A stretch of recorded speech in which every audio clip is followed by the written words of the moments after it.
All right. Welcome, everybody, back to episode number 24 of the Swiss Army Man podcast. I have a special guest with me today, one of my favorite comedians slash illustrators, awesome artist, awesome comedian, also a friend of our buddy Brant's, Mr. Geoffrey Tice. Hey. How's it going? Thanks for having me. Good to be here. Well, thanks for coming on. Do you prefer Jeff or Jeffrey? All my handles on social are Jeffrey, Yeah. but everyone calls me Jeff. Okay. Only because there's a dude who lives in Hawaii that has my same name, Geoff Tice with a G, Geoff, and he has all socials with Geoff Tice. But I've never even hit him up. He seems like a really nice dude. Every once in a while, he rents cars in Utah for some reason, and I get the emails from Enterprise. That's hilarious. But other than that, it's just some Hawaiian dude. I'm not going to bother him. So it's Jeff, but all my social has to be Jeffrey because I don't want to step on that dude's toes. Well, that's good. I wasn't sure. I was like, he does have Jeffrey, so let's just make sure. Yeah. But so for all the people listening, Geoff is a stand-up comedian. He also does amazing artwork as an illustrator. Does a lot of comedy posters, and even I guess you do like album covers too. I saw. Yeah, a bunch. Yeah, basically posters, album covers. It really started with posters. That was the biggest thing, and then podcast artwork. Yeah, anything, album covers, a ton of that stuff. So basically anything comedians need, they'll hit me up for it. Logos, all that stuff. And happy to do it. That's awesome. But I wonder if is that like an easy input for them, since you have that similarity of being a comic as well? Is that does that maybe feel like a good place for them? They obviously maybe just know you from the comedy scenes and stuff like that, or it's a mix of both. It's like a lot of friends and just people that I know will hit me up and be like, hey, can I get this really quick? Whatever. That's always great. Always happy to help, especially like folks in Denver. If like people in Denver need stuff, I try to do it as cheap as possible, just because like comics have no money. Like we're all trying to run shows or go on tour, and you're always losing money for the most part. So anytime I can try to hook them up. I have a day job. I own my own animation illustration company. And so I do that full time, and I can charge my clients and advertising budgets and actual brands. I don't need to be charging a guy trying to run an open mic, an arm and a leg for just a poster. So, those are shows I'm going to be on anyway. So I want the show to look good. If that looks good, then people will come and check the show out. If it looks professional, you've seen some garbage stuff out there. So it's nice to see some nice stuff. Well, that's super awesome. And that your studio is called Smash and Grab, right? Yeah, smashandgrab.tv. Okay. We do pretty much high-end animation and illustration work. That's sweet. That's awesome. And so do you do that by yourself, or do you freelance out or have other people who do the animation portion? Yeah, it's me and one other guy, me and my partner, Mike Pelton, and he's a wizard. He does all the 3D and animation motion design, and he's just a complete genius, and it's really fun working with him. We work really well together, and then I do all the illustration 2D animation stuff, 2D illustration stuff. Well, that's super awesome. That probably makes it a little easier to or maybe it makes it harder. I guess that's a good question to go into. Does that make it easier or harder to really pursue the comedy portion of it? Is because I am also, I don't do it to your level, but I have taught myself recently how to do animation, and my brother's an artist, and so I watch the concentration that goes into that. Is that something where you can kind of turn your brain off, and then maybe that helps with the creativity, or does it hurt and it's I'm drained, and now it's a give and take? Yeah, no, it's a really good question. The it helps, I think, because it's a different part of my brain, and so writing for comedy, I have to think differently, but still creatively. You still need I don't know, the way I view creativity is you get a certain amount of juice in the tank per day, and you can allot that to whatever you want. You can put it towards comedy, you can put it towards illustration, animation, whatever that happens to be, but you only get a certain amount, and it varies from day to day. Some days you just have this reserves, and you can go forever, and you go late into the night, and you're just super inspired. And some days you wake up and you're everything sucks, this is trash. I have that feeling, you just can't come up with anything good. And so I think now working for myself, it's been a lot better to be able to manage that, that level of juice of how much I have per day.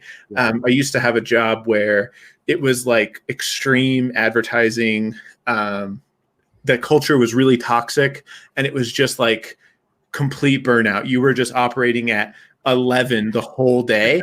And then we wouldn't even go home like for a year straight. I only worked there for a year because I got burnt out so fast, but it was basically, you'd get there at 7 and then you'd work all day, and it was just boom, boom, boom, super, toxic, high energy, like really like pressure cooker type of environment, kicking out ideas, campaigns, commercials, scripts. Like you're just pitching ideas all day long.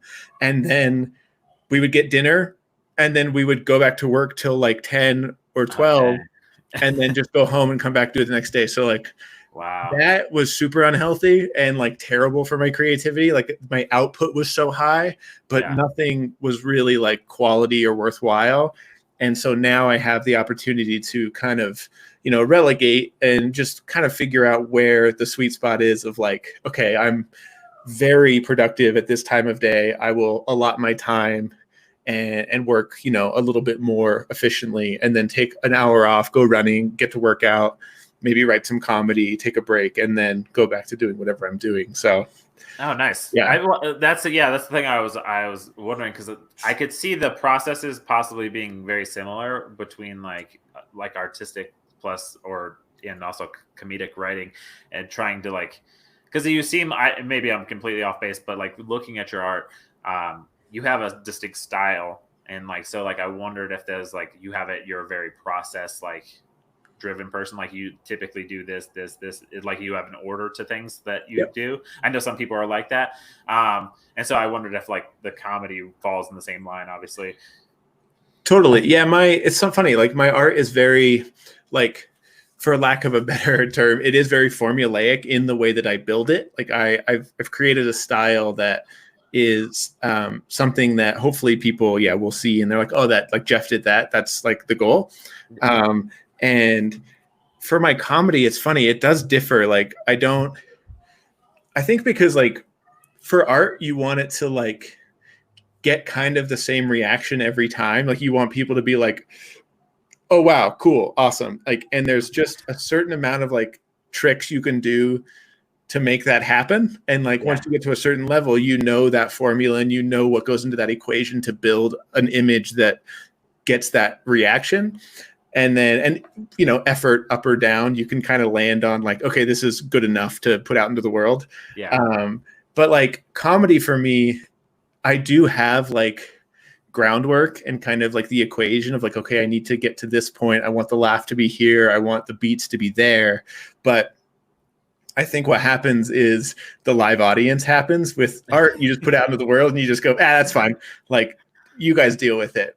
But with comedy, like, like you get on stage and you're like, okay, this is the perfect joke. This has the perfect amount of beats. Like, this is foolproof. And then it bombs so hard and you eat shit and you're like, oh no, I don't know what to do.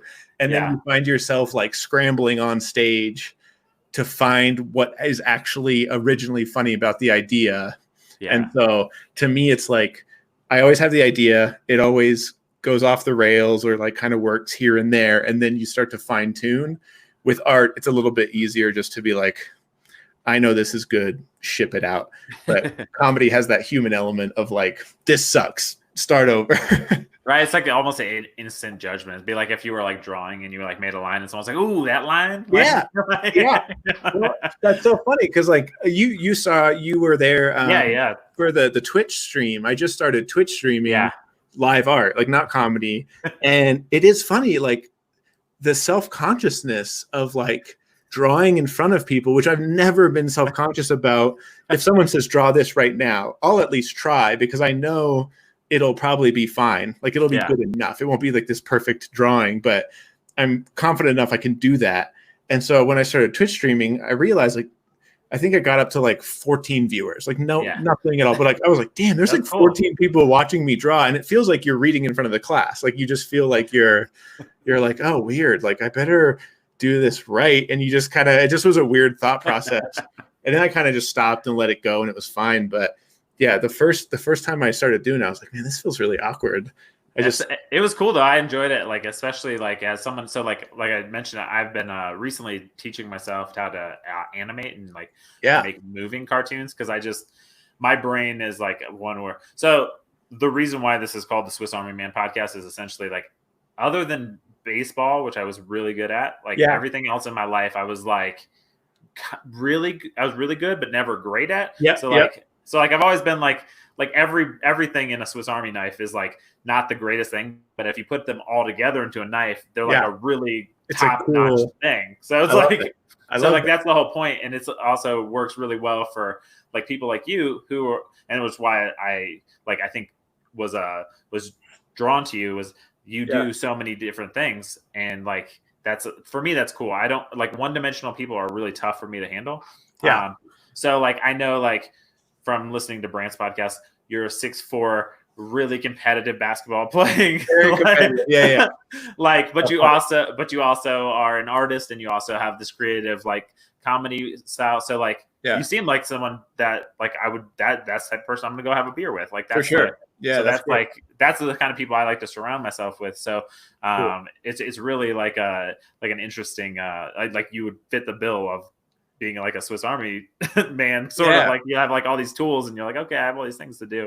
That's awesome. except for when it comes to like, especially like certain things, you are top notch. Like it's like, I mean, you are the top of the art for the comedy poster, at least for everything I see. I mean, like you can tell your style, and then obviously like I listen to a lot of your comedy and I enjoy it. I think you're vastly underrated. So like, and that Denver scene is really impressive. Like, especially as I've gotten to know Brant more, like I've like, oh, like there's a lot of talent here. Yeah, we're super lucky, man. We're so spoiled. Like, just Denver alone, because of Comedy Works, because of like the indie scene, like all the shows people put around. Like I host shows in Boulder that Brent Gill like books and runs, but I host when he's in LA. And like those shows are like packed every Sunday, 2 shows. Like it's just, we're so spoiled with all the different types of rooms we get to do, all the different types. Like we can go all the way up to Casper and Cheyenne, and then we can go all the way to like Looney's in the Springs and do like all the shows in the Springs. And I love all of those. Like some of my favorite weekends, like I don't know if you know Steve and AJ. So like I'm good buddies with him. Some of our favorite weekends have been at Looney's down in the Springs, and you're just grinding, driving down there every night for like 3 or 4 nights in a row, and just having a blast. Like it's so much fun. Just because you're not doing these rooms that you're doing pretty much every night, like the bar shows in Denver, which have kind of their own sort of flavor. Denver has such an amazing array of different types of people and audiences, all within an hour and a half. Yeah. And it's the best. It just makes you a better comedian. So it's great. Well, it's crazy too, because like, so I toured as a musician for a little bit. Yeah. And so like, what did you play? It was like singer-songwriter stuff. Like, I'm always been like one of those people, like I was in bands as a kid, but I played baseball, but then like I always take everything serious. There's like a running joke that like I don't really have any hobbies, because everything I have a hobby I've turned into like making money out of. That's so funny. Like, so it's like, that's great. It's just like, if I love something, I like pour myself into it. I understand that personality. Yeah. And so like it was tough. So like I was like, okay, I want to start a band, but then like nobody would want to, like, I'd be like, oh, I wrote the song, let's go record it. And like I taught myself how to record stuff. I taught myself how to, so like, and then I was like, okay, I basically have done all the work. All you guys got to do is show up. And then people wouldn't show up. So I said, screw it, I'll just do it myself. And when you grind that hard, some people just can't keep up. That's it, right? Yeah. And so it's like, that's something that I really like. It was funny. I was actually in preparation for this podcast, I listened to Brant's podcast with you on it, the Roadcast. Oh yeah, where we were driving back from Keystone. Yeah, that was fun. That was a great. So it was funny when he said, like, when you guys started talking about being competitive and like, things, it's like, that's how I go. Like, I'm like, I don't have like an off switch, and it's like, so I totally get it. It's so funny. It's so funny because I like when like the Denver comedy scene, I'm so laid back at comedy shows and just around comedians in general, because it's like they're my favorite people. Like it's so much fun, just like talking shit to each other, really going after it, having a good time. But I've always been really easygoing, especially like when you're at the club. Like it's hard to show how competitive you are outwardly when you're doing stand-up. Like some people are aggressive about it on social media and you're just like, shut up, like relax, like you're an idiot. Like be competitive with yourself. You don't, like, my favorite saying with comedy is like, no one has to lose for you to win. Like you don't have to see other people die, eat shit, like bomb. It's funny if it's your friends, but like no one's career has to tank for you to get a leg up. It's all on you. And so I've always had that mindset. Like I just mind my own business and just enjoy doing comedy as much as I can. And I'm getting finally to that level where the stakes are a little higher, the shows are a little bigger, like the weekends are, you know, whatever. And so I do take it seriously. I treat it like a second career, but at the same time, you're telling jokes, man. Like, fucking relax. Like, it's fun. Like, I get to draw and tell jokes. Like, my life is great. I have nothing to complain about. Well, it's funny. I was gonna say it's funny because like that reminded me of so I'm a big podcast fan, and Joe Rogan. One time I forgot which one it was on because he does like 7,000 of them. Yeah. But like he said something that it stuck with me, and it was basically like he's like, some people are like, there's a pie and there's only so much of the pie, and it's like, so he's talking about like basically the famine mentality. He's like. There's a pie and I gotta get my piece of the pie. And he's like, right. Or he's like, you just make another motherfucking pie. That's it. It's like, and that's the beauty of comedy these days is like the internet. There's like podcasts. There's space for everyone. There's so many pies. You can have as many pies as you want. Yeah. Like it's not the 80s or like even the 70s where it's like there's 5 comedians and 3 clubs and whatever. You know, like it's so much better these days for getting your work out there. And if you, like you said, if you're competitive, you have to grind, or you want to at least put it out there as much as possible, or you just are a workhorse, just put that stuff out there. Like, why not? Like, just go for it. And so, yeah, it's all positive. I'm always blown away by people who are like hyper bitter about comedy. It's like, I get why, but it's like, come on, like just focus on yourself and push forward and help others along the way. Like big name comedians, so many good people out there that are like in the industry that have helped me get to where I am, and it's great. Yeah, that's the thing Brant always says to me, like, because I'm not a comedian. I am a huge comedy fan. I do love it, and I respect the hell out of it because it's like, I mean, it's like anything, like even like music. It's like you're taking something that's like in your brain and like it's coming out of your mouth, and like that is like you're making a career out of that. That's right. That's impressive. You're creating something out of nothing. Like, well, and then you have to do it in front of people. That's the other thing. Music is so similar. Like that's the thing. All like what the saying is, like all comedians want to be rock stars, all rock stars want to be comedians. Like, but it's so true because their worlds cross over so much. The amount of times comedians open for bands and like, or you know, the band is playing after the comedy show, or the comedy show is happening after. It's like all in the same venues. It's all in the same world. And the come up is so similar. Like it's such a grind, and the odds are so stacked against you. And there's so many people in the world that are good at it that like that you know, tension coming up is so similar to musicians. So I think that's why like people in like bands hang out with comedians and vice versa, because we just know what that feels like to be like, God damn it, like is this ever gonna like work? Right. And the weird thing is it's a very vulnerable situation too, because you're like, if they don't like, I mean, I guess like there's a point of like you're putting it out there, but like maybe they don't like your delivery, but I guess that's still you. So I guess like if they don't like then they don't like you, sort of. It's like you're like me, but like the one thing Brand always brings up when I say that like around him is he's like, but he's like, musicians can have one good joke and they have a career. Well, that's it. Like the Rolling Stones have been playing the same, 20 songs for 50 years.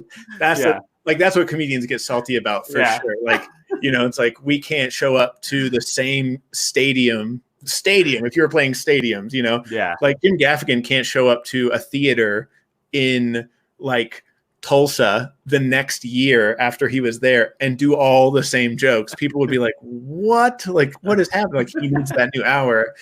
That's the grind, like, of comedy, especially at that level. I mean, now where I'm at, like, we can build the hour. Like, I don't have an album out or anything. I don't have to burn material because no one knows who I am, which that's beautiful at this point of my career. I can get to the point where I need to start turning stuff over. But, man, like, That's the comedians are always so salty about that. They're like, whatever, bro. Like, you play your hit songs, and you could just, people are literally yelling like, play the hits, and like, yeah. Like, all right. The other funny one Brant always says to me is he's like, imagine this. He's like, imagine I got on stage and he's like, I'm gonna play this new song, this new joke, and it's terrible. And he's like, you know what though, this joke's funny, or not funny. No one's digging this.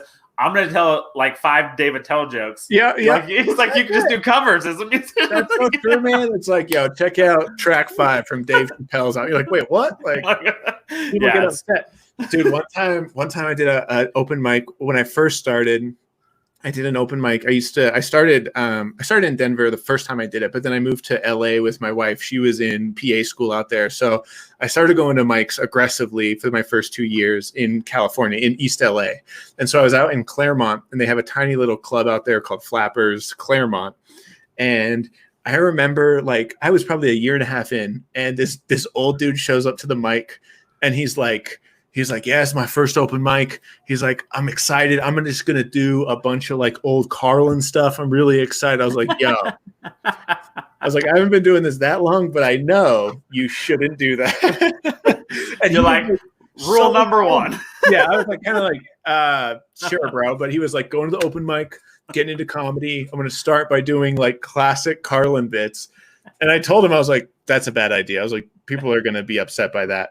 And he's like, why? Like, people love Carlin. I was like, yeah, because it's not you. Like, that's why, like, you psycho. Yeah. And so, but he did like old Carlin bits, and everyone was just like looking around like what is happening right now? It's like classic open mic moment where you're like, oh, insane people do comedy. Like, this is great. Yeah. Well, it's funny because like that's the thing is like with comedy is like you can. And actually, literally, not to mention Brant again, but we on the podcast I did with him yesterday, which will come out right before yours, is he was saying like it's like one of the only jobs you can just go sign your name on a piece of paper and you can say you're a comedian. That's it. There's no bar. Like, there's no litmus test. Like, you just go. And like, that's the crazy part about comedy is like, that's the funny thing. There's no rule book. Like, you can take a comedy class, but it's only gonna you're only gonna learn, this much of what comedy really is. Like, you can learn the basics, and like, a lot of people have done that, and it's been really helpful just to get that ground, just to even force you to get on stage for the first time. But like, no one teaches you all the unwritten rules, the etiquette. It's like baseball. Yeah, it's like baseball. If you show up to like baseball when you're 20 and you're like, you have no idea like that you're going to get hit. Like, you're going to get dotted. Like, if you do the wrong thing, like if you like flip your bat, if like the next time you come, like, why do I just keep getting hit in the face with the ball? It's like, well, you're doing so much wrong. And you're like, are they allowed to do that? It's like, yeah, you're allowed to do that if you're a dick. Like that's baseball. And so comedy is so much like that. So many unwritten rules. And they change from generation to generation. Like, old comedy rules were kind of like, you can't do this, you have to wear that, you can't do this. And like, so many people over the years have pushed against, shorts on stage, wearing hats, like, oh, like little things, minutia. People like, things go away, things come back in style, but it's just so funny. Like, some things never, like, don't sit down on the stool if you're the host. Like, you're never supposed to do that. Even I didn't know that. Yeah, like, it's like it's just kind of like like the etiquette is like, show respect towards the headliner if you're on the show, like, as much as possible. And it's kind of one of those, like, only the headliner should really be sitting down on the stool, because it's kind of a control thing. It's this like, it sets a real tone in the room. And if the host is doing that, it's just a weird energy thing. And it throws the show off a little bit.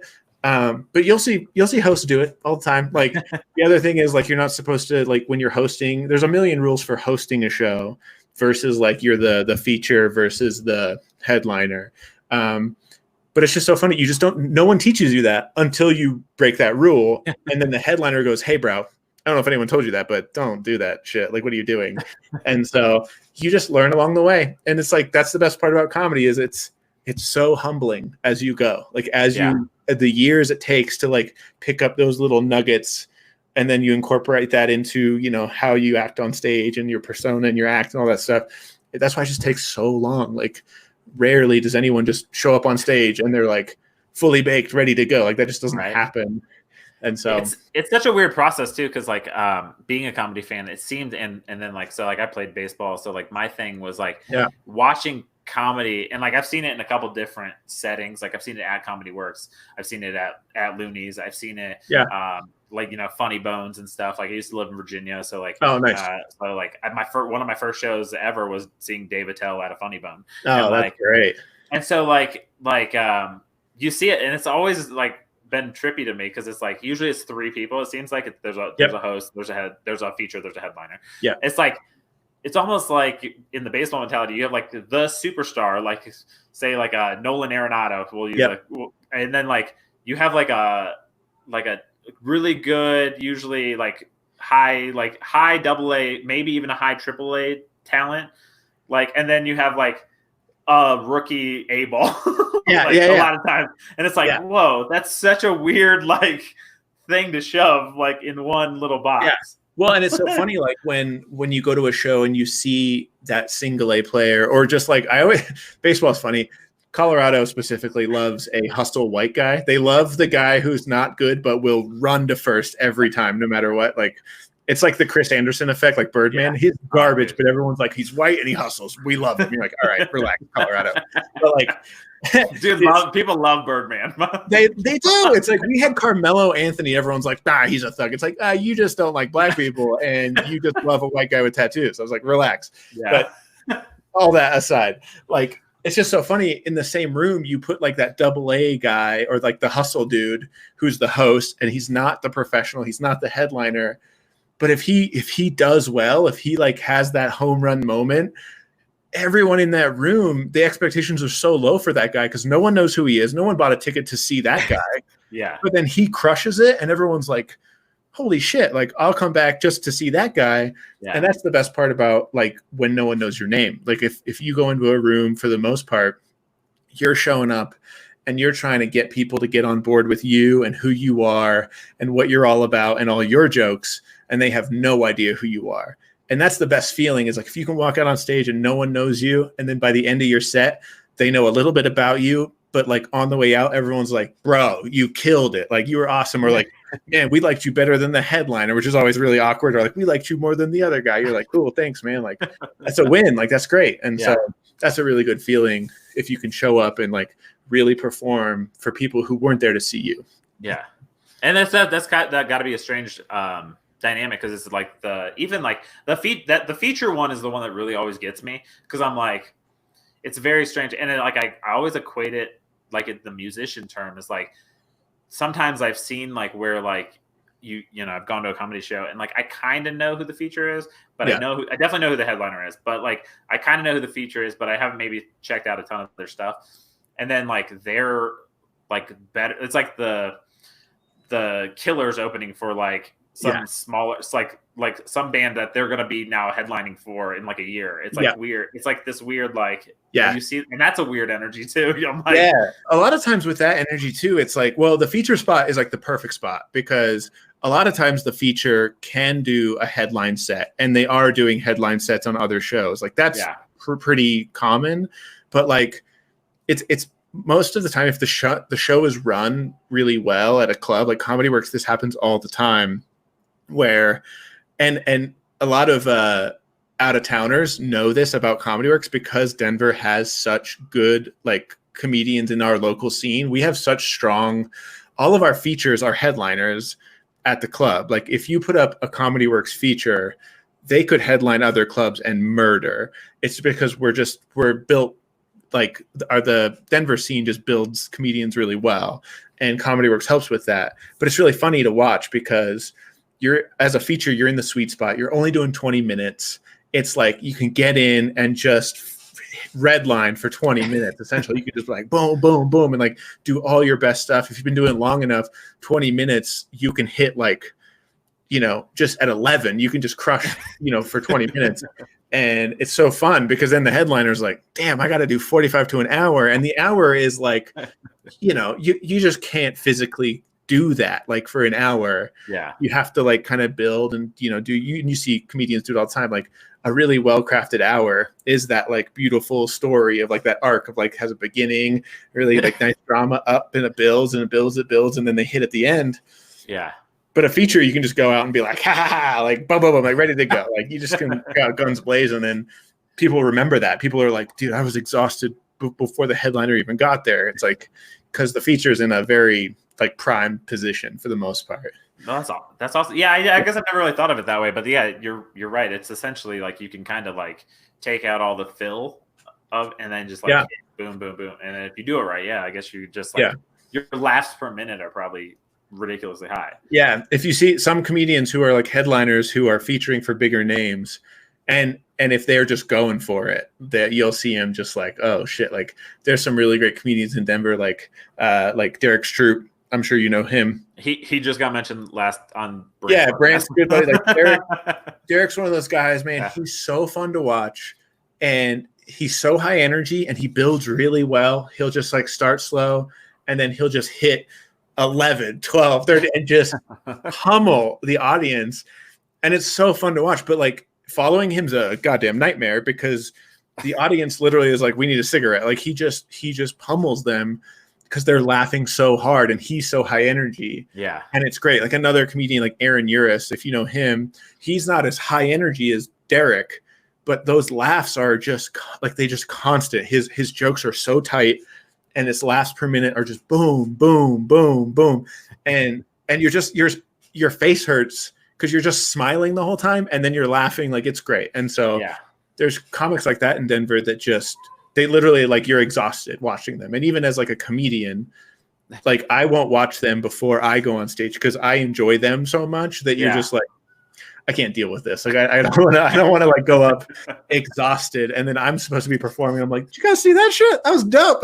Yeah. Like I'm just like a fan at that point.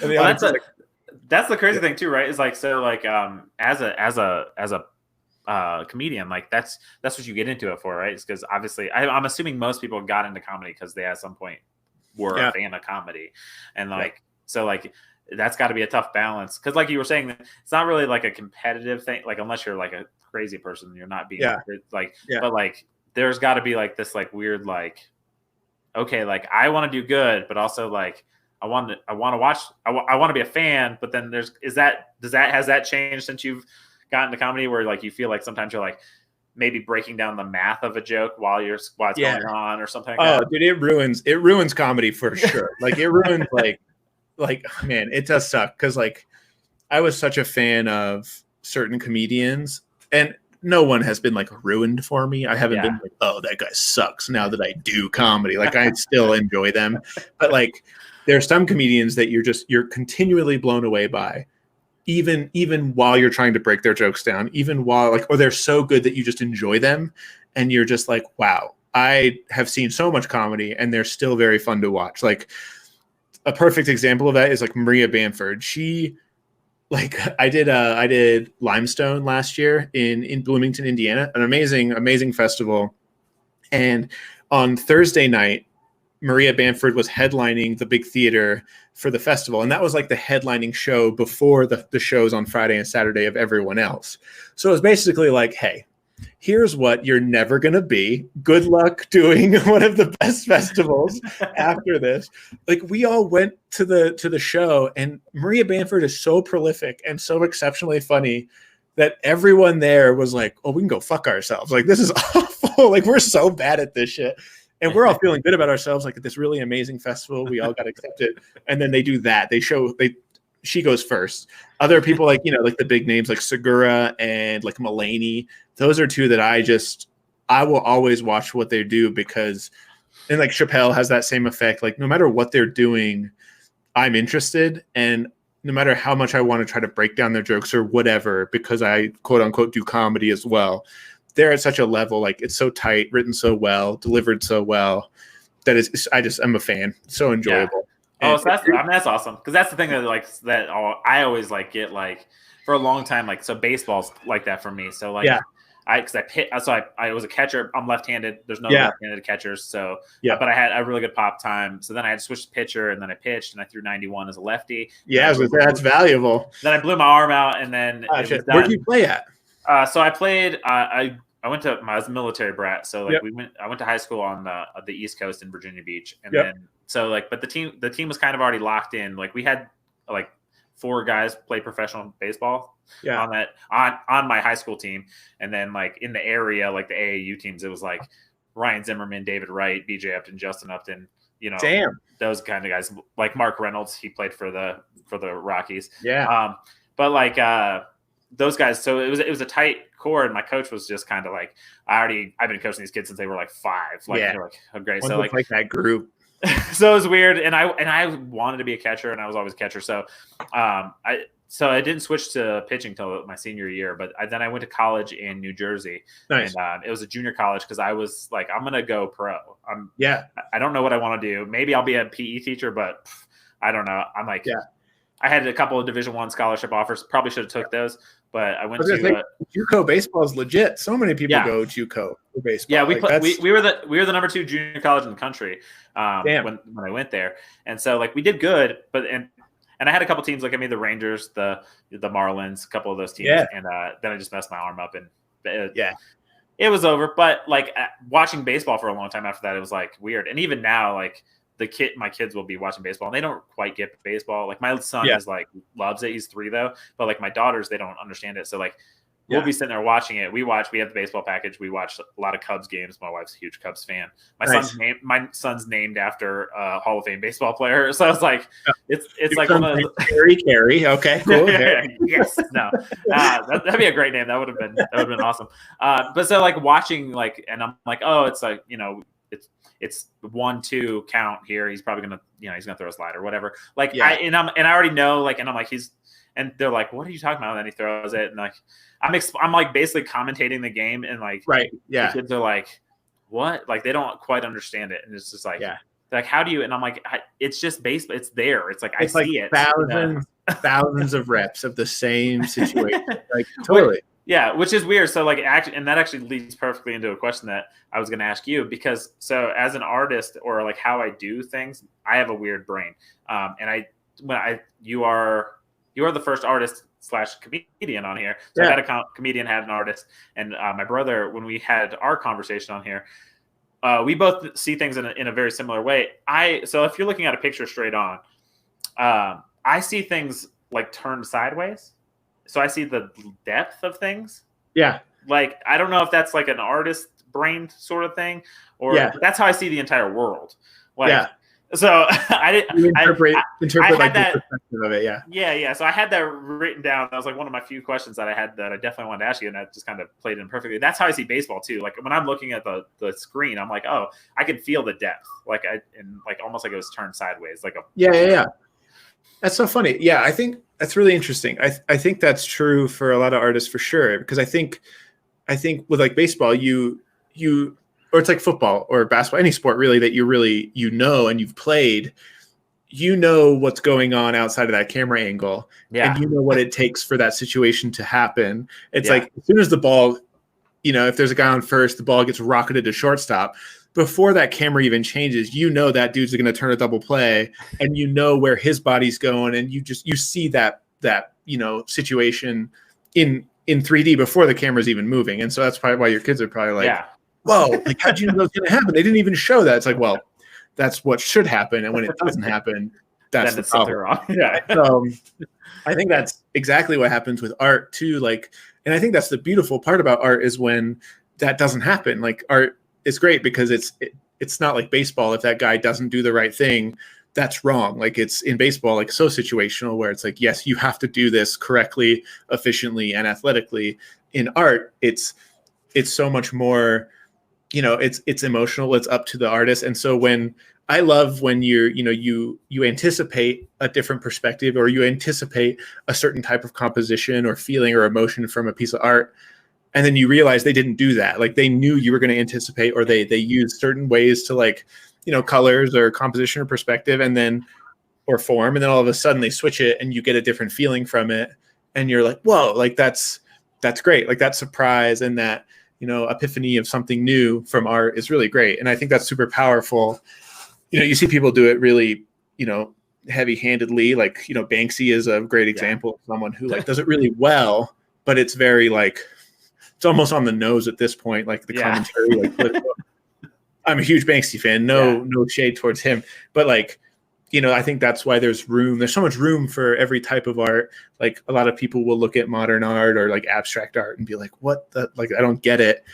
Where like another person will look at it and be like, I literally just enjoy colors and textures. And so it's perfect for them, and so I love the range. And I love the surprise that you can get from all different types of art. And so, it's funny that I'm like almost like I don't want to screw up like where, because there's like 2 questions there, but like for your art, like when I look at it, and I see everybody commenting and they're like, oh my god, it's awesome, because it is beautiful, it's well done. Like, thanks. I wonder if like everyone I always wonder if everyone looks at it like I do. I look almost like I try to find the furthest point. Yeah. And then I come forward. Yeah. I'm like, because that's just like how it works. But like you were saying about you can build it to where like almost how it's supposed to be, where the focal point is or whatever, and then like the really good ones find a way to like misdirect you. Right. That's also very similar to the comedy approach, right? You're almost similar, setting people up. You're like, here we go. Yeah. Oh no, just kidding, we're here. That's like, exactly it. Yeah, that's the perfect joke. Like it's the perfect structure of a joke of like set up, punch, and that punch is a misdirection or something, shocking or whatever. It's exactly it. And like that's the best part about, for me, is creativity. Like is just creating emotion from something that you created, whether that's, I'm not like a shock comic, but like you see comedians who like have that perfect joke that like hits so hard it's aggressive or offensive or whatever, and you're just like, amazing, it's a perfect joke. And like, or you see artwork that does the same thing, like where that initial reaction is like, oh my god, like that is beautiful, incredible, detailed, whatever it is, and then just striking, and then you start to like look for the furthest point, or you start to see the depth, or you start to see other forms. There's an amazing artist who he's inspired a ton of my style and artwork, is called Ollie Moss.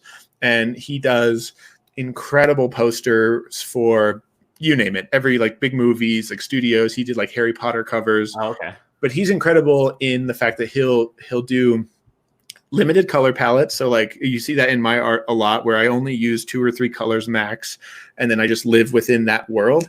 He does that really well, but then he'll create holding shapes, and inside the shapes will be other shapes that are layers to then speak to more of the story. And it's just incredible. And he'll layer 3 or 4 different types of forms and shapes and layers, and it's all very simple, very graphic. But the more you stare at it, the more you pick it apart. Every little corner, every little piece means something different and is illustrated different. And you're just like, I give up. Like, this is crazy. It's like watching a tell where you're just like, I give up. Like, I'm never going to do this well. Like, it's perfect. And so, yeah. I think that's the best part. It's like, I guess that's like, I guess that's kind of almost the formula for like to make a mainstream artist, right? Or someone who can like, maybe like a Chappelle or something like that. Like just the topical, like fan who knows nothing and doesn't care to know anything about comedy or how something's formed can be like, oh my god, I like it. But then even the people who you dig into the layers, you're like, oh yeah, I still like it. Like it's like, yeah, well, like accessibility is a huge part of comedy. Like you see that range, like like Jim Gaffigan's a perfect example of someone who has found a way to be accessible to literally every person on earth. Like he talks about food. Everyone eats. He's clean. He doesn't curse. Like he curses in his real life. If you listen to him on podcasts, he says like shit and curses and stuff. And it's not like it's so funny. People are like, oh, it's like, he's not a bad guy. He's like the best dude in the world. But his comedy is it's highly calculated in the fact that it's universal. It's accessible. You can turn on a Jim Gaffigan album with your kids, your 3-year-old, and it's not going to be a problem. And in comedy, that is a huge advantage, economically. And so, and Gaffigan's a guy that like, I don't think any real comedian has a problem with. I don't think anyone looks at Gaffigan and is like, man, this dude is just like toothless comedy. Like he has great commentary on the world, his life, the state of things, all through the gaze of food. But like he has a great bit like talking about people, like talking about eating McDonald's, and he's talking like he's like, that's McDonald's, and then he goes and talks about all the other vices and silly, like trivial things people do, like reading People magazine or like going to the gym. He's like, that's your McDonald's. He's like, so I eat McDonald's and you shit on that. You're just doing McDonald's in a different form. And I was like, that's an amazing metaphor and a beautiful point. But it's like, he's not cursing. He's just doing it in a very accessible way. But he's also commenting on people's behavior in a way it's wonderful. And so there's people like that. And then there's people like Dave Attell that you're like, I will never put a Dave Attell on with my children. Because he's like, I was fisting this girl the other day. You're like, all right, Dave. Like I get it. And you're like, okay. It was wild. Yeah. So this is going to sound completely stupid. So I'm a comedy fan and I love comedy. My first comedy show was Dave Attell at the Funny Bone. I didn't even know who Dave Attell was. Yeah. Like the people who we went with who got tickets for us were like, I guess it was like in the height of like Insomniac maybe. Yeah. And like it was like, oh, he's super funny. We love the show. Boom. And like I was like, everyone who we went with was like kind of like, they were like, oh, I didn't realize it was going to be like that aggressive. Yeah. And I was like, I love this. Like, it's like Bob Saget. Funniest home videos, like America's Funniest Home Videos, or like America's Dad, whatever. And then you go to see him do stand-up and you're like, what is going on? Yeah. Like, he's so aggressive and so dirty. And that's the thing. Like, it's like he did his job great for a TV show. And like this is how he does comedy for himself. I'm trying to think, like, it is so funny. Like, I'm sure I know people in my life who just don't know who Dave Attell is. Like, he's one of those guys that in the comedy world, he's one of the greatest of all time. Yeah. But like the average person, if they don't know Insomniac, if they don't like follow comedy, they might not know who he is. Most people know like 10. I mean, 10 is even a stretch. Like, if you just ask your parents, like, hey, list 5 stand-up comedians, like, they're going to, it's going to be like Carlin, Dave Chappelle, Richard Pryor. Tosh. Like, some people don't even know Tosh did stand-up or does stand-up. Like, Tosh is an incredible stand-up comedian, but people are like, oh, I've seen the show. Like, Gaffigan, Mulaney, like whatever is on Netflix at the time, Eliza Schlesinger, like maybe. But that's the thing. Like, people just, if you're not in that top, like Bill Burr, like Rogan, if you're not in that top percent, like most of people don't know who you are. And so it's strange too, because like, so like my job, which I'm not allowed to say what company I work for. I'll tell you after the podcast. If you hear, no, nothing important. Yeah. But like, so I go deliver things to stores, like, and so like I'm in stores, and I typically talk to the people or whatever if they want to talk and stuff. And so like the amount of people who don't know who like Tom Segura is, and that dude, and he makes millions, like, and he's got 3 hours on Netflix. Yeah, it's like you think you'd come across him at least once, but some people, there's some algorithm just doesn't put him in there. It's very strange. Like, it's like crazy, and you're like, oh yeah, Tom Segura, and they're like, I don't know who that is. And no idea. Like, what? And then, or like Bert Kreischer or something like that. Like, you're like, how do you not know who? Well, like Sickler, Ryan Sickler from the Crab Piece. Like, he's another guy who's done just a million amazing things for me over the years, and like, he's like buddies with Brant. Like, he's a great dude, incredible comedian, completely underrated, and then like, he just doesn't get the love he deserves. Like, you're like, why? Like, Segura is this mega star, and Sickler is like just as good, but you just, comedy, the way comedy works, like the trajectory of people's careers, just, and maybe he'll get his, like maybe he'll get that bump. You just never know.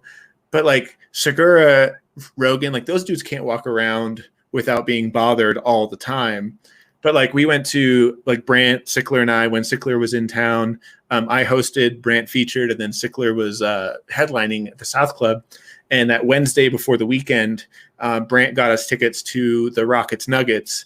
And he just calls. He's like, hey, you guys want to meet us? Because I was going to go grab dinner with Ryan. And we were on our way. And Brant was like, no, come to the Pepsi Center. We're going to a Nuggets game. I was like, this is the best. Question, was the first thing you asked him, do we have to sneak in? Dude, honestly, I was like, you said free, but also, I know, are you counting on us being very confident and wearing like security jackets? It was all legit. And so, but like, even at the game, like a few people came up to Sickler and were like, hey man, you're like my favorite comedian, like super, like, and even that, I was like, oh shit, like I forget, even at that level, you're getting recognized. But if it was like Segura, like you wouldn't be able to, like people would be walking by, like taking pictures with you. But like Sickler's at that level where a few handful of people across the night were like, Sickle Cell, what up? Like super pumped on. Like he's been on Rogan, and like people love like the crab feast and the honeydew and all that stuff. But it's just the levels are so weird in comedy and so arbitrary. They make no sense. It's funny because that's what Brant says all the time. Actually, as a matter of fact, is the first time he came on my podcast, he was telling me we didn't even know each other. I like had him on as a guest, and because I loved all his stories and stuff, and I wanted him on.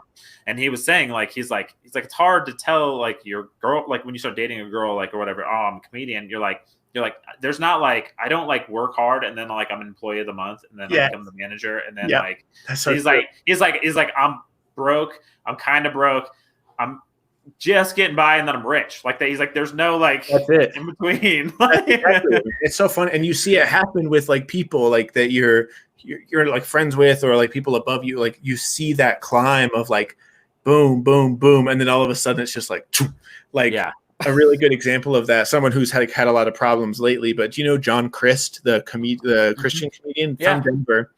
Like one of the first times I ever did the Tuesday night, amateur night, new talent night at Comedy Works, this was 9 years ago, he was on the show with me, and he was like, I'm in the position it was then, like at the level at the club, it's called Almost Famous. Like Comedy Works has this like, weird hierarchy of comedians. And so he was at that level when I did my first show with him.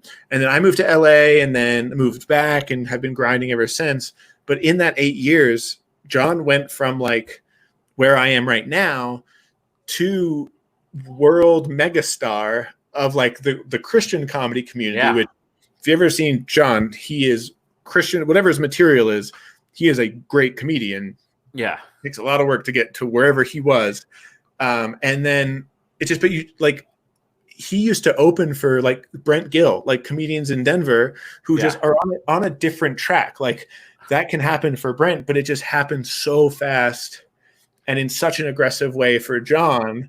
And everyone's just working towards that. Like you just chip away. And you never know when that levee's going to break, and all of a sudden it's just like floodgates open, boom. It is true. It's crazy, especially and then like with you guys, like especially like Brant. I know like he has the podcast and stuff, and he wrote a book and all that kind of stuff. But it's like you never know. Like I feel like you guys have so many like avenues that like, and it's not the same for anyone. Like some people it's podcasts, some people it's like it might be like guests or being like a third role on like a sitcom, or like some people it might be a viral video. Like I feel like that's probably John Christ. That's the first time I saw him was a viral video. Yeah, for sure. Also, I think the first time I saw him was like that football coach one. Yeah, like that was probably the first one I saw. Yeah, and then I was like, oh, that's funny. And then like I was like, oh, and then I was like literally like looking through like 31 podcasts. I was like, oh, he's on. I didn't even. That's so funny. Well, like a great example of someone who spent their whole life grinding it out in the comedy world, like, and by all accounts made it to the top. Do you know Karen Kilgariff from My Favorite Murder? Oh yeah. So My Favorite Murder, one of the big, if not the biggest podcast in the world, definitely the biggest true crime podcast. But Karen Kilgariff is an incredible stand-up comedian. She has been in LA grinding, doing stand-up for years. She was, I think, the head writer on the Ellen Show. Like, oh, that makes sense. Yeah, like exactly. Like she made it to the top of like the writing. She's written on 1 million sitcoms. She's been in shows, but then later, after all of that, she starts a true crime podcast with Georgia Hardstark, and it literally becomes the biggest thing in the world. Yeah. And if you say Karen Kilgariff, that's the first thing people think is My Favorite Murder. Like that's what she's known for, even though she's been the head writer of Ellen. And you're like, that should be your credit. That should be your credit. Yeah, but right. Somehow you created a podcast that just dwarfs everything. And it's just so fascinating. That's how weird comedy can be. Like, you can just grind your whole life, think you made it to the top, think you're done, think you're back. And then you just create something. You have a podcast. You just do whatever. Yeah. And that's the thing that people now know you for. Hopefully it's just not the wrong thing. R.I.P. John Christ. But right. It's so weird too, because like you're right. Like comedy is very very strange. Like so like I am a huge comedy fan, but like Bert Kreischer was on my radar. Yeah. And then he did the Pat McAfee show podcast. And then I was like, he's funny. And then I like literally, I don't know, my algorithm heard it talking. I don't know what it, you know how stuff Big Brother's watching. I don't know. Listening in on it. Yeah. And then I was like, literally turned on Netflix and it was like, oh, there's like, I actually, maybe it was not Netflix. Maybe it was something. I think it was before his first Netflix one, but like I found that and then I was like, oh, and then he has a podcast and I love podcasts. So then I started listening to podcasts and then that's how I found Brant. And then I've been like, it was like, okay, like, boom. Like, that's great. It's weird how like one thing can cause another thing, another thing. Especially with podcasts. Like I'm a huge podcast fan as well. Like that's how like I got into comedy, and then because of podcasts, and then I just did it. Like the Sklar's were one of the first podcasts that I listened to, Sklar Bro Country, way back in the day, and then the Crab Feast. And so the Crab Feast and the Sklar's are pretty much the two podcasts that like I learned the most about comedy, and it got me the most excited to keep doing comedy. And it's funny now that it's so weird how that works. Now I'm friends with both of them, and like they've both taken me on the road. I've both opened for, the Sklar's and Ryan. It's just great. It's just weird how life works out. But every comedian that I found or like new comedians, it was all from podcasts. It was all someone that came on and they would reference a podcast, or they would be a guest, or they would talk about their friend, and I would go check it out and then just get hooked on that podcast for a year and whatever. But yeah, I totally get that, man. It's funny. It's the thing that I equate it to because I'm a huge music nerd too. But I'm like the annoying music nerd where like I'm like, oh, so and so singing the song. Who wrote this song? And like I was that guy who produced it. Who did? Before, like I'd look through the liner notes, and that's what podcasts feel like. Yeah, it's the same way. They're like, oh, I didn't know like this thing he was on here, and then it was like, and then I'm like, totally.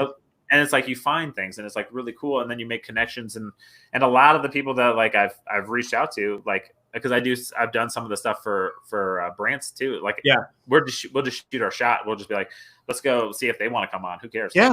The worst they can do is say no. Most people are pretty chill though. Yeah, that's the best part about comedians. They're around. Like they're just chilling. Like comedians are it's so hard to find a comedian that isn't just cool with like, oh yeah, I'll kick it. Like that's what comedians want to do. They just want to sit around and talk and shoot the shit. Like that's what being a comedian is. Like if you're not good at just hanging in the green room and kicking it, like bummer, dude. Like that sucks. And so that's why podcasts are perfect for comedians. You just find the right, like, and if you can get a big name who wants to just kick it, of course, like that's the best. Yeah. I always get weird too. I get weird with it because like maybe I'll use Bert for example because I know he says it a lot. But like Bert will be like talking to somebody and then I'll be like, oh, he's like we're getting real inside baseball here, and then I'm like, that's when I'm like, oh yes, I love that. Like I don't know anything about the world. I want to hear about that kind of stuff. I remember being in that mindset of like when they started talking inside baseball, when they started talking about club managers and going on the road and like pay scales and who opens for who and like all those weird details, I was all ears. Like that was the part that I wanted to, especially because I knew I wanted to do comedy or I had just started doing comedy. So I was like trying to soak up all the little tidbits of information that I could like apply to when I was actually getting booked on real shows or doing weekends at clubs and stuff. And it's all helpful because now when I'm at a club, I'm featuring or I'm doing a show, all these little things fire off of like, oh, I remember I shouldn't do that. Oh, I remember Bert said don't do that. Oh, so they mentioned like that's a crazy, like, oh, that guy sucks or like whatever, or that club's bad. Like you just little things go off just from years of listening to comedians talk on podcasts. And for some people that sounds probably so boring, but to us, my wife is one of them. She's like, I don't get it. I don't get the podcast. I don't get it. Yeah. Like you listen to people talk and I'm like, it's like hanging out. Like it's like you're just there. Dude, have you diving really deep into podcasts? Have you listened to All Fantasy Everything dude? So that's my favorite. Like at the time, like I listened to that probably the most with again, like the Honeydew and the Sklar's, but like, man, those guys, like it's the perfect amount of like just hanging out, just chilling. Yeah. It's really funny. Like, but it's just a fun hang. And that's what a good podcast feels like, is like you're just kicking it. And so I love that. Yeah. It's like that weird thing. Like I always tell people who like aren't into podcasts, because I'm like at my work and like around my friends, I'm like the podcast guy. Like so people are like, oh, I heard so-and-so has a podcast. Should I check it out? And I'm like, yeah, like whatever. And they're like, what's a good podcast? And I'm like, a good podcast is like when you feel like you're in the room and like you're just chilling with the people that like, but you just don't get to talk. Like you're taking it all in, but you just like, you feel like you're like, if I saw them on the street, like I'd be like, hey man, remember like we were just chilling and like we just had a good time. Yeah. Well, it's so funny the amount of times where I'm just driving in my car or like working at my desk and I'm just like that face where you're just like smiling and like you realize you're like, oh weird. I'm like the high guy in the corner at the party, just watching the whole party, being like, "Have a great time. This is the best night of my life." That's how like a good podcast. Yeah, like you're just watching a party happen, and you're having a blast. Yeah, I love it. It's so funny, and I do as many podcasts as I can, and I enjoy it. And most of the things that I like, the line of work that I'm hopeful to go into and like make a career, it revolves around like social media for podcasts, or creating things for podcasts. You're really good at it. You're really good at transitioning questions. Yeah, it's super smooth. You're really talented. I figured I'd be halfway decent at this kind of thing because one, I just like to talk to people, and I enjoy like people's like background and stuff like that. But I'm this dude at parties like that. I'm like, like my wife says all the time. She's like, you are the nerdiest, boringest person, but she's like, somehow like you always end up like the party guy. Yeah, like, everyone wants to. I'm like, I know a little bit about everything, and then I have enough interest where I'm like, I'm gonna learn. I want to learn something from you. And like that's it. It's all it takes is asking someone a question and then being able to hang with whatever they have to say after that and learning about them. It's the best, and it's really great. It's why I think like I'm like I am genuinely. This is gonna sound like stupid, but like I am not a huge fan of Joe Rogan's comedy. Like I like it. I'll watch it and I'm like, I get why it's funny.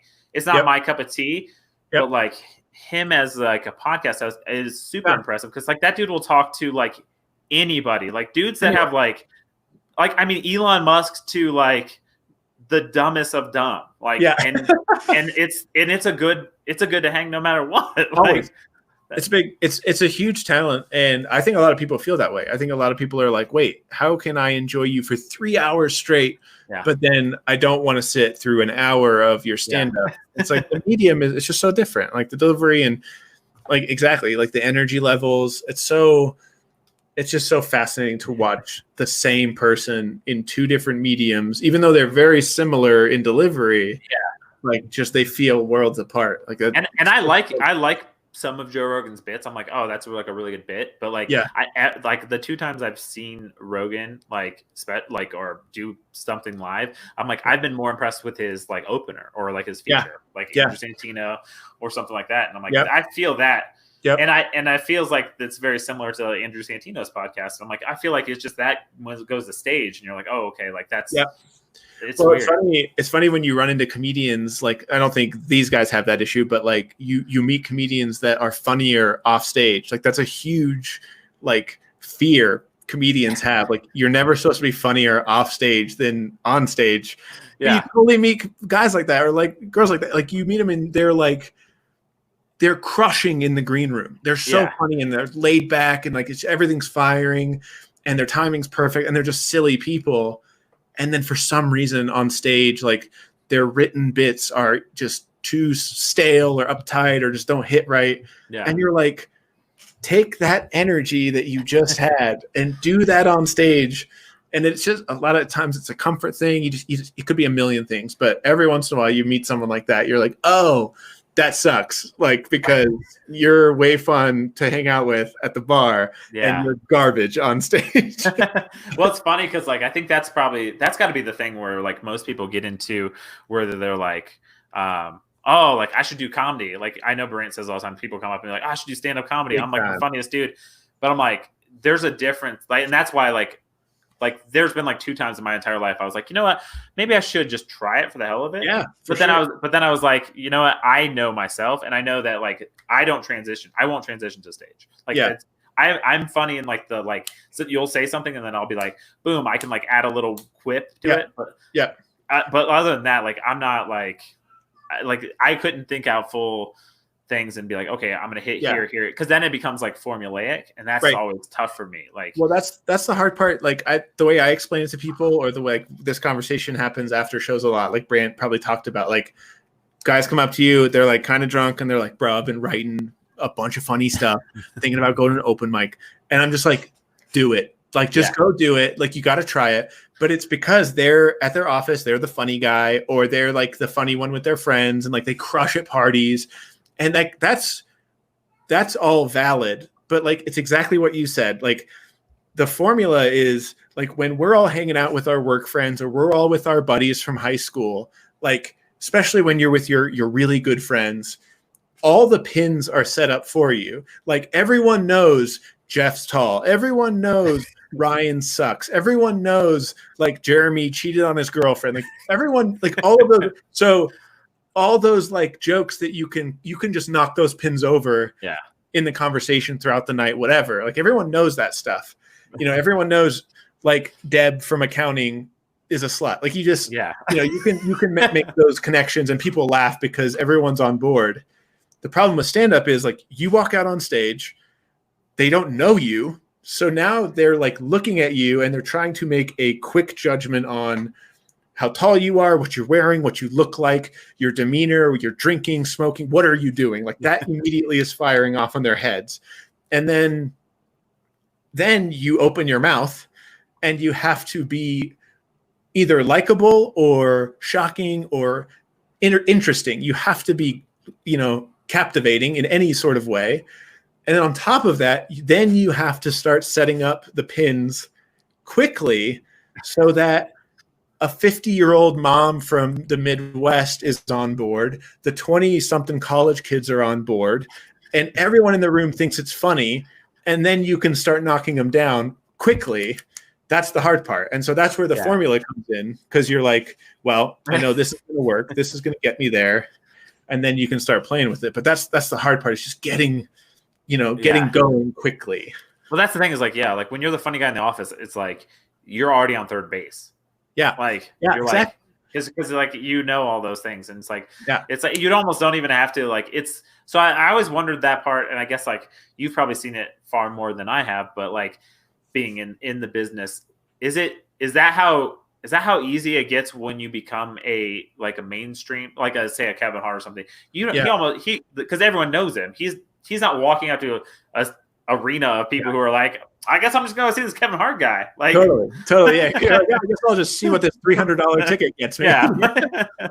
Dude, totally. Well, I think that totally happens for sure. Like, it definitely does. Like, when I think you see it with podcast fans, because they know, like you said, like, they know comedians, they know their whole life. Like, a Segura fan at a Segura show knows everything about him. Like, even in his last special, he does like the water champ, chugs the water as like, and that's like got a bigger reaction. People love that.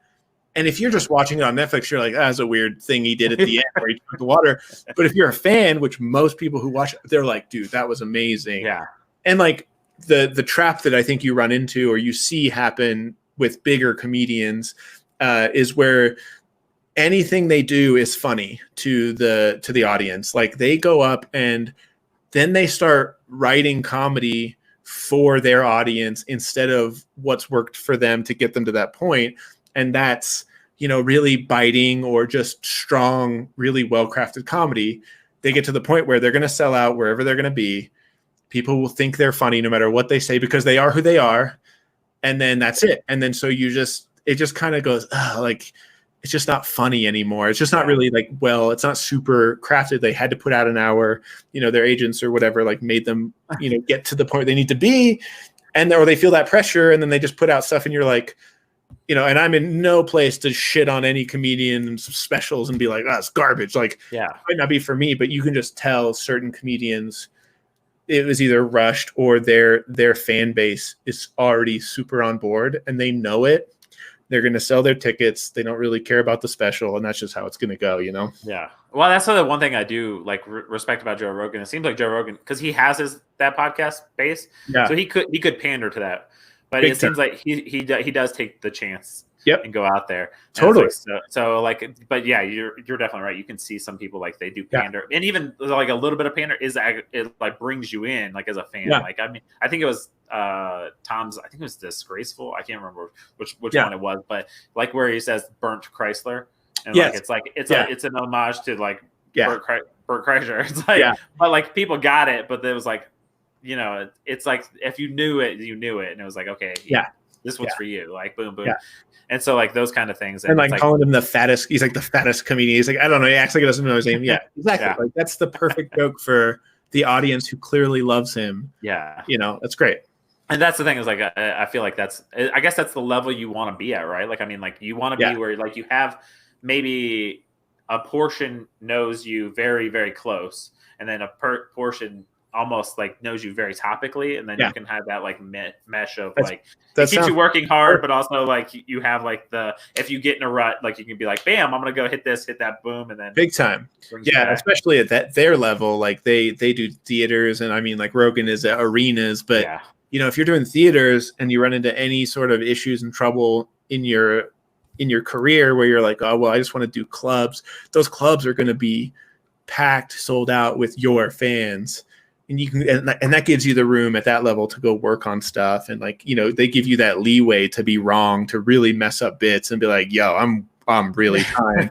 And like, if you're a fan of that guy, like you want to see that, like you want to go see, like Maria Bamford, a great example. She tweeted out today, like she was going to be working on jokes on a Zoom call and she needed audience members to work on material. Oh, wow. And like, I wanted to be like, yo, I would sit through 3 hours of her just going through notes. Like, are you kidding me? Like, she's the best. And so, I would watch Maria Bamford do anything. And then to get to see her work on material and really like fine tune bits, that's even more exciting to me than watching her absolutely decimate a theater on a Thursday before you're supposed to go have a great Maria. Thank you. But like, that's the thing that like is very interesting to me too, because like to throw it back to you talking about your Twitch stream. It's like I see the finished product, and like I'm one of those I am one of those nerds that like I will go. My son loves Spider-Man right now, so he is in particular. He thinks he's Miles Morales. That's great.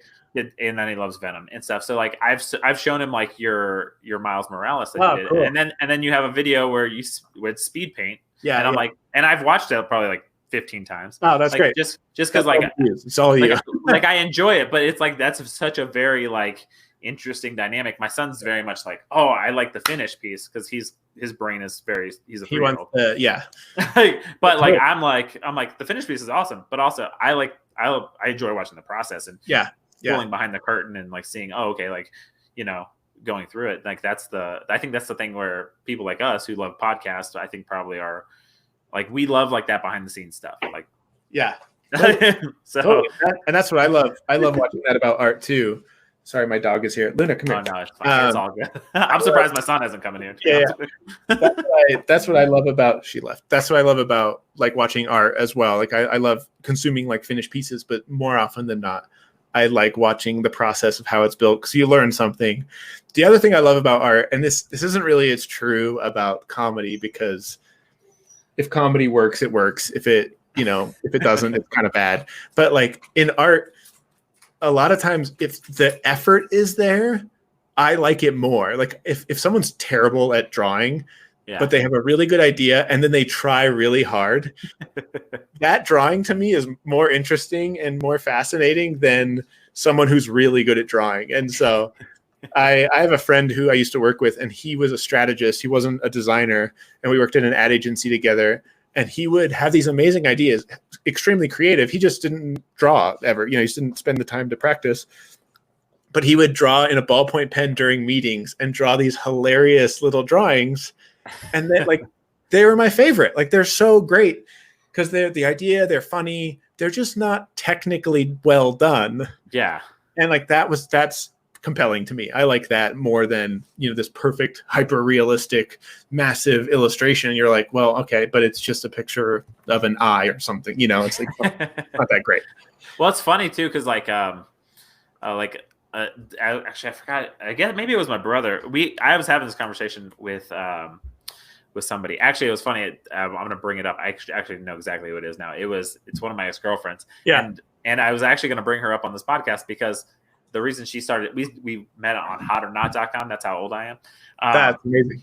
And the only reason she like accepted me was because I said that I love sports and I love art. Yeah. And so like I was going to bring that up because you're a sports guy and you love art, and it seems like a weird thing for people to be in. But she went to like a art college and she got like a triple major in every kind of art you could have. Yeah. And so, but she was like, at one point she was like, you know what, if I had all the money in the world, like I would buy paintings from famous artists, and then I would have all these paintings. But like I was like, that's kind of goofy, because like then you're just pretentious. But then she was like, no, but she's like, what I would do is, she's like, I wouldn't want any of their famous work. She's like, I'd want like something that was like really like off the wall, like the weird stickers or the weird. Yep. It was funny. I was just on eBay before this. I was looking at what I really want to start buying, which they're so expensive, but I really love storyboards from movies, and I want to start collecting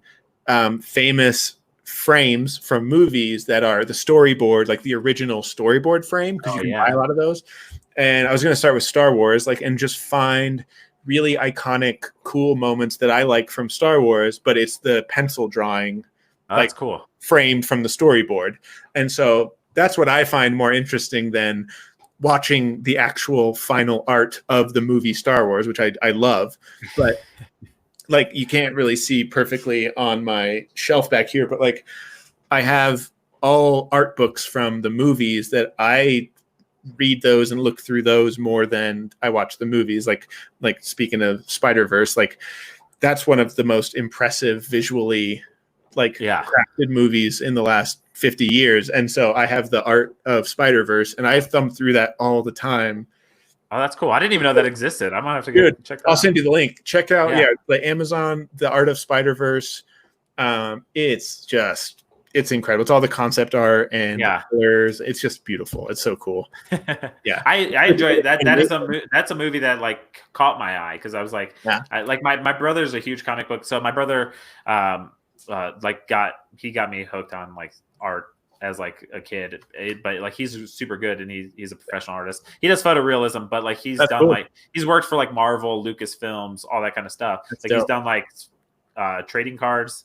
Yeah, like the sets that they put out, like hand drawn stuff like that. It's awesome. He's worked for like Topps and Upper Deck, and we were big like baseball card fans and stuff that. And like we've been in, like I was actually an artist when I was 18. I did like stuff under him. I helped him start a studio, and then I did art. And I actually have art that was featured in Beckett, which is it was a little LeBron James one, because we had like the top 2 selling cards before he was a professional. Dude, that's so cool.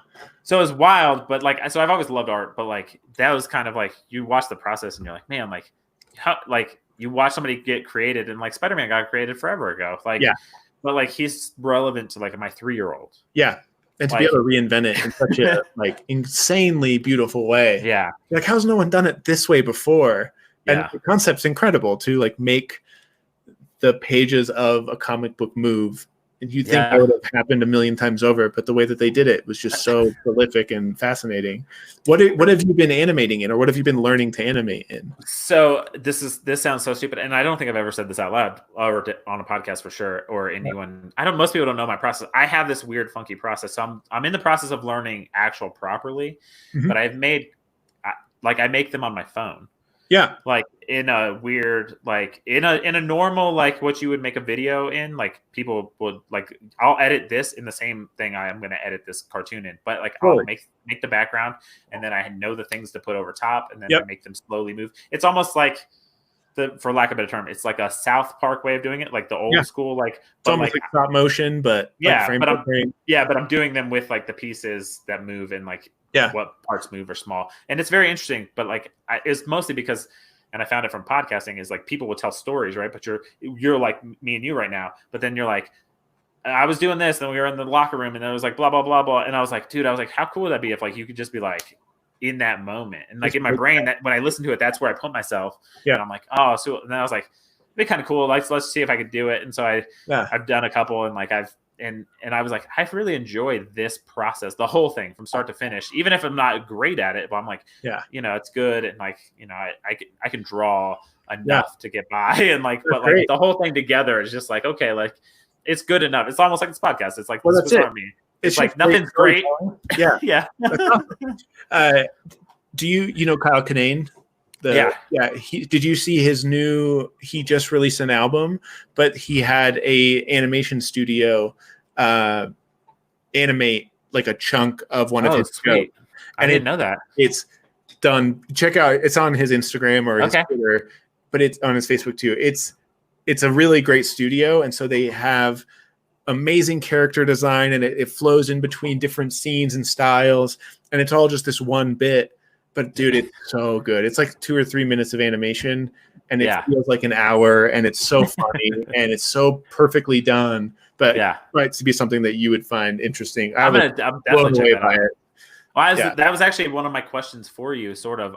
So since you do comedy and you also do art, and I know you obviously, I don't think you do the animation portion, but like you obviously you have a studio, you own a studio that does animation. Have you ever thought of making a cartoon or something like in that manner? Yeah. So I've never actually made it personally. I've done like character design, pitches, for a while there. I mean, last year, or actually March. Yeah, right before the pandemic, I was in LA pitching. Which seems like 5 years ago. I know, it's so funny. And the people I knew, I pitched a show or 2 shows to Comedy Central, 2 animated shows, and then the people that I was pitching to are like laid off because Viacom like chopped a bunch of people.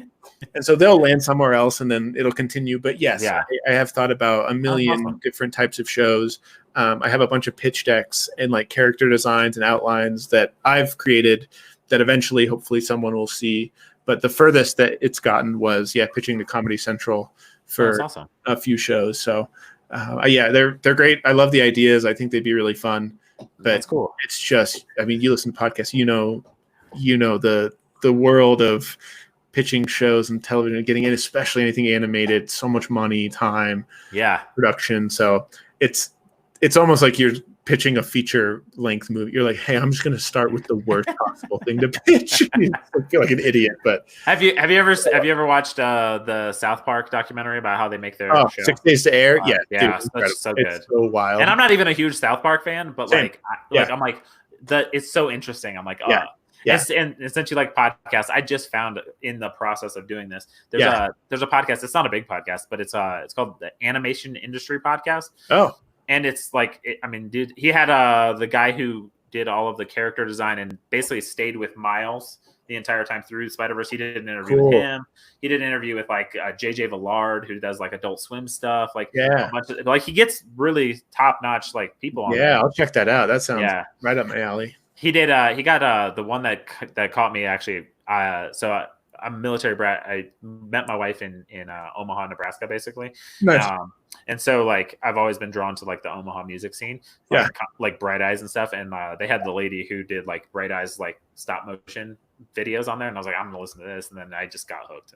That's awesome. Yeah, so it's pretty. Didn't awesome. Bright Eyes just come out with a new album? I think so. Yeah. That's great. I used to listen to Bright Eyes. Like the one album that like I think Bright Eyes fans hated. Well, it was like the weird country version.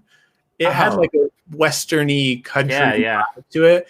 And I was like, this is the Bright. I'm too positive to listen to Bright Eyes. Like I'm too optimistic. And so like I was like the weirder like one that probably the Bright Eyes fans are like, what are you doing? I was like, that's the one for me. See, I love all of them, but then again, I'm like that with music. I just love, like, it doesn't matter. Like when I wrote music, I'd be like the happiest person. I'd be like, man, I just won the lottery, and then I'd write the saddest fucking song. So it's just like that's just how my brain like it was like it had to balance itself. That's so like I don't. Man, that's how it goes. It's so funny. Like I'm like a positive, happy. I'm not. Everything's great, and some of the art that I'll put out, people are like, it's really dark. And I'm like, yeah, it's just how it landed. Yeah. It's just how it goes. Well, it's funny because like I don't know why the Bright Eyes thing got brought up, but do you listen to Death Cab for Cutie at all? Yeah, big time. Okay. First album I ever bought was Transatlanticism? No, was Postal Service, Give Up. Oh, Postal Service. But Ben Gibbard, but then that's how I found Death Cab through that stuff. And so it's the Sub Pop stuff I am a huge fan of. Nice. They've become weirdly enough like an art iconic, like their logo is like iconic. It's very strange. It's great. But yes. It's funny. I saw the Postal Service played to like 10 people. Really? Yeah, it was weird. Because I was a big Death Cab for Cutie fan. But Transatlanticism. And the funny thing, the first time I saw your art, that record cover is what I thought about, because for some reason those two, they correlate for me, even though they're not similar. But like the coloring is like it's red on yellow with black, and I'm like, it's such a like that's that I thought about that. And you don't understand how big of a compliment that is, because all of those are like, those albums are like, so it's so funny. Here's the spectrum of my music, because growing up I wasn't allowed to listen to music. I came from a very conservative family, and so I started listening to music very late in life, like in late middle school, early high school was when I was first allowed to start listening to anything. And so the two albums that I bought first 2 CDs that I ever had were Give Up by the Postal Service and College Dropout by Kanye West. And two great records. Listen, so those are still to this day, because of like the nostalgia, my 2 favorite records of all time. Nice. But it's just so funny to be like, what are your 2 favorite records? You're like, well, College Dropout by Kanye West and Give Up by the Postal Service. And it's just those 2, like those aesthetics, like College Dropout was such a weird look, but then it went on to Late Registration, and Graduation was the K-pop, like the kind of like I don't know if it was Japanese artist, but like that super bright pink art, like pop art. That was like the next, like, oh, whoa, album covers could be this, and that was like the process of me being an artist, looking at other artists that I really love, but then showcasing visual art with their album covers, whatever. That was the first time I was like, oh, these can be super like different and from whatever genre to genre. But the Give Up album artwork with the really faded, like the curtains and like the really nice blue and tan, like cream gradients, that has always been in my head, and I rip that to this day. Like that atmosphere I still use in my art. That's probably where that comes from. I mean, it makes sense. But that's funny. Like, it's funny. That was the first record. When I first saw your art, I was like, I love the style. And then I was like, I saw it. I think it was maybe the second time I saw it, and I was like, that reminds me of that. Like, that's awesome. And so like, and that's how I for a long time, like I was like I love music. This is how stupid I am with music. I would be like, you know what? I don't even know, because I'm older, much older than you probably. I'm almost 38, but I was like, okay. Yeah. So I was like, this was before I was like that weird kid. We had the internet, but we didn't have the internet. So like, I was like, new records would come out, and I'd be like, unless it was played on MTV, you didn't know what it was. I'd go to the store with too much money because I had no bills, because I was like 18-year-old kid. Yeah. And I was like, oh, that record cover looks cool. I didn't even know what it was. Yeah, you're just like, well, dude, it's like buying wine. You're like, well, I don't know the difference, so we'll just see what this looks cool. We'll go for it. That's the best. Wine, I just pulled up the Death Cab album. I was like, dude, it looks like I did it. So funny. I remember I had that album too. I got that after, but dude, that's so funny. And I love it. It's funny because like you almost have a Ben Gibbard vibe for me. Like he has like those weird, like, because it is very mainstream. Like your art reminds me of that. Yeah. It's mainstream. Like anybody can like it, but then it goes back to like what we were saying. Like you dig into the depths. Like the lyrics for Ben Gibbard, you're like, oh, like they're like really multifaceted. Like strangely, like some of the stuff he talks about. Like my favorite song off that record is there's 2 of them, but the one that I'm thinking of is Title and Registration, where he's like talking about a glove compartment, and he's like it's inaccurately named, and like it's basically like no one puts gloves in there. Like who that's somebody put that as a lyric in a song. Yeah, like, what? That's so weird. But it's a song about a breakup. It's like you're like, oh yeah, got it. It's like, oh, layered metaphor. Got it. Yeah. So so it's like layered. So you're a smart artist, is what I'm saying. I appreciate it. Well, thank you. But I mentioned in the same sentence as Ben Gibbard, I'm very excited about that. No one knows that. No one knows I'm a huge fan of Death Cab and Postal Service. See, I know how to spot those people. I knew when I heard you on Brandt's podcast, I was like, me and Geoff would get along. Dude, it's perfect. I love it. So after all that talking, I've kept you on way longer than I wanted to keep you on. That's great. We're chilling. Time. But so towards the end of the podcast, and I mentioned this to you already, the only thing that I do on this podcast, I'm not really a good interviewer. I just lead to whatever. Great. I lead to whatever where the conversation takes us. Yeah. The only time I pull us out of that is to do the question from the previous guest, and then have you ask a question for the next guest, and we talk about that. That's great. It always adds some weirdness. Sometimes it's very strange, like. Yeah, especially and the question can be anything. You can be like, "Hey, what's your favorite architecture from 1980?" Like, whatever. And the next person's gonna have to answer that, and they're gonna have to figure out how to answer it. That's great. So Brandt, the podcast that it hasn't been released yet. It'll be out by the time this comes out. But he asked, what was your favorite or best hotel room you've ever stayed in, and why? Yeah, so I thought about this. I asked my wife right before because I had an idea. I had to look up where it was or the name of it. But last year, we went to the UK. We did a trip through London, Scotland, Ireland, and just factory settings on white people. But it was great. It was amazing. And so the best hotel we stayed at was a place called the Fitzwilliams in Dublin. And my wife booked the whole trip through Costco Travel because it's an incredible service. I'm sponsored of the podcast, Costco Travel. It was crazy. And so you just basically just check all the places you want to go, and it sets up all your transportation, hotels, all that stuff. All that to say, we're not super fancy people. And we got to the hotel and we were like, what the fuck are we doing here? Like, it was one of those moments where at all times you felt underdressed, no matter what you're doing. Like, you could be in a tux and you're like, well, we didn't bring up Bentley, so we're right. It was, and it's like I think it was like 3 or 4, maybe a 4-star hotel, but just the way they treated us and the way it felt, like we got in there and they had these guys in big purple coats with like the long tails and very Irish, just super like polite. We'd go in, and I remember when we first got there, we checked in, and we're just like these 2 young Americans, like we're already annoying probably. And they were so nice. We check in, and then they're like, okay, here's your room key. We'll take you to your room. And I just wanted to be like, oh no, we're good. Like, we can find the number. But then they do this to everyone. They have someone like a steward walk you to they take you up and they go in the elevator with you. But the problem was our room was like the furthest point away from where the check-in desk was. We walked probably for 5 minutes, which felt like 30, because you're just making small talk with this person who's I don't want to be doing this shit either. We got to the room and they walk in the room with you, and then they're like, here's this, here's that. They show you how everything works. And I was like, yo, this is so different than like a comedy where they're just like, they're annoyed that you're there. They're being so nice. So that was by far the best hotel stay. That's awesome. Yeah. The other from that trip, another really cool moment. We went to this really nice hotel in London. Again, way nicer than we'd ever stayed. But we were walking, and it was on like the 3rd or 4th floor. And there's this big glass wall that overlooks London. But then on the little terrace outside of the wall was massive like beehives and they were like beekeepers, and they had these like graphics on the window that were like, this hotel is like beekeeping, whatever. Then they're like reacclimating or reviving these bee colonies. And then had all this information in the middle of the hotel. I was like, this seems like a problem for some hotel guest. Like, hey, we just piles of bees just right outside your room. But like, it was all covered and it was great. But that's so cool.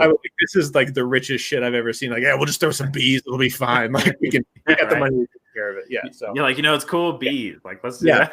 Like, cool. Sweet. That's so funny. I should have been, we were going to go to London for the first time this year. We were going to actually see the Cubs play the Cardinals. Nice. But obviously COVID said, fuck you. Yeah. Right? Brutal. Yeah.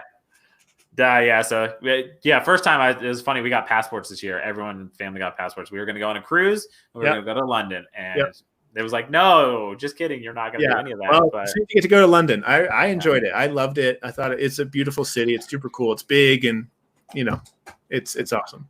Well, that's cool. It's on the bucket list. We'll make it there eventually. All right. So I did give you a little heads up that you have to come up with. Yeah, I have my question. Because I thought about it, and I don't really have an answer to this question myself. But my question for the next guest would be, what's the worst piece of advice someone's ever given you? So what's like not what's the best? What's the piece of advice someone gave you that you were like, that is terrible advice, and either you did it or you didn't. You found out that it was bad later, or you were immediately like, go fuck yourself. Yeah. And I always just loved, what's the worst piece of advice you've ever gotten from somebody? I know what mine is. Let's hear it. It's like it's actually funny because it's baseball related. So I'm left-handed. I already said that. I wish I would have stayed a catcher. Yeah. And just been like, fuck it. I'm gonna see how far I can go with this. Yep. It's also the same weird thing. I have this weird, stupid, like my brain's like, we're competitive people. I bowl between my legs, like on a regular basis, and strike and get like 257s and stuff like that. And so like part of me is like, you know how much money I could make on the PBA circuit? Like I'm that dude that bowls between his legs. Yeah. Like I'd be different. I'd be like the Tiger Woods of like golf. When you are a sponsorship dream, like scoring high and you have something unique. Like, So like I think of that and I'm like, man, you know what? I could have just doubled down and been like, fuck it. And I know exactly the moment it was at an MSU baseball camp. My grandparents met at Michigan State's campus. My grandmother cleaned the master's dorms. My grandfather was like he washed dishes, but then he became like the head janitorial guy. He unlocked all the doors. So when I was a kid, I'd unlock all the doors with him in the morning at like 3 a.m. And then we'd go shoot hoops at like the Breslin Center and stuff. It was awesome. That's dope. And so, but like I went to Michigan State camp over Christmas, and we were doing these bunting drills. It was like the banana drill. You're supposed to come to the ball and you pick it up and you throw it to first base. And I didn't realize the coach was behind me. And like I did like 5 in a row, and I'm just like, I had an arm. Like I mean, like it was like bam, ball got real heavy. Like so, like I threw 91, but like on impact it feels like 95. Yeah, like because the ball gets heavy at the end. And the dude came up to me. He's like, you're a freshman in high school? And I was like, yes, sir. And he's like, well, we're probably going to offer you a scholarship probably in the next year or two. You have a ridiculous arm. You want to go to Michigan State? I was like, #1 school I ever want to go to. They're terrible at baseball, by the way. Would have been terrible to go there. but like he was like it's just weird though, because he's like, I've never seen anybody throw like you. Yeah. Like, and he hadn't put it together that I was left-handed. Like, so he's talking to all this stuff, and I'm like, well, I was like, it's probably because I just come to the ball this way and it's easier for me. And I'm explaining it to him, and I'm like, because I'm left-handed and I just probably come at the ball a little differently. Yeah. And he was like, he's like, we should probably go take you to the pitching coach. Yeah, he's like, we're done. Yeah, so very valuable. Yeah. So then I went back and I was like, that's a weird way to handle that. And like it didn't register in my brain because it was like 14, 15 or whatever. Right. Just don't have any base for And then my dad was so naive. He was a good catcher, but he quit baseball because he was told he was too small. Right. And so he's like, sweet. You want to catch? Sweet. That's awesome. Yeah. And so like he took me and we went and we'd play catch, and like I'd be the catcher, and like then later on he'd catch for me when I pitched. But like he was like, I never noticed, and I'm a fan of the game, I've never noticed there's no left-handed catchers or third baseman or shortstop, and shortstop was my backup position. Yeah. Like that's so funny. So I was like, so I was too slow to run in the outfield. I was more of a distance runner, and then first base was always boring to me. So I was like, well, I guess I got to pitch, I guess. But that's perfect for the lefties. So so that was the worst piece of advice. I probably my coach was like, you're never gonna. So that was the worst advice. I probably should have just stuck with it and doubled down and said fuck it and let the chips where they fell. Because in the meantime, I was like, I could probably make it as a pitcher. I throw 91. I know that is good. Yeah. But since I didn't make it, maybe it's like a little bit of like looking back on it with different eyes. But like I'm like, I probably should have just said fuck it and been like, I'm gonna be the first lefty to play. Right. Yeah. So, it's easy to say that now, but baseball, all those unwritten rules, Yeah.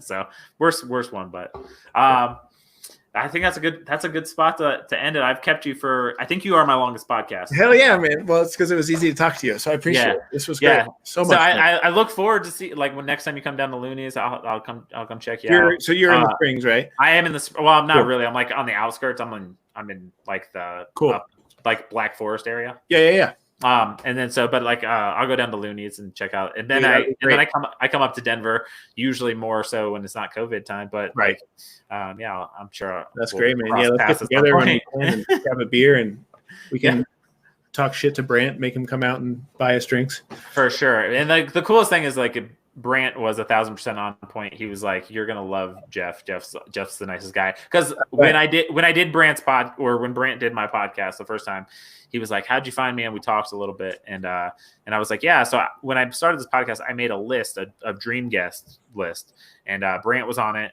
Like my brother was on it. Some crazy people that like I'll never get on. You'll get them like ever.